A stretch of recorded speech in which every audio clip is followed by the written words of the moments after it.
విష్ణువు యొక్క సగం మనిషి, సగం సింహం అవతారమైన నరసింహ భగవానుడు స్వచ్ఛమైన భక్తి మరియు న్యాయం కోసం తీరని అవసరం నుండి జన్మించాడని మీకు తెలుసా?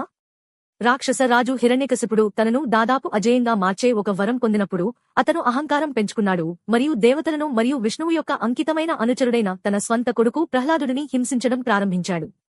హిరణ్యకశిపుడు తాను అంటరానివాడని నమ్మాడు. పగలు లేదా రాత్రి, లోపల లేదా వెలుపల, మనిషి లేదా మృగం చేత చంపబడలేనని ప్రకటించాడు. ప్రహ్లాదుడిని రక్షించడానికి మరియు విశ్వక్రమాన్ని పునరుద్ధరించడానికి విష్ణువు నరసింహ రూపాన్ని తీసుకున్నాడు.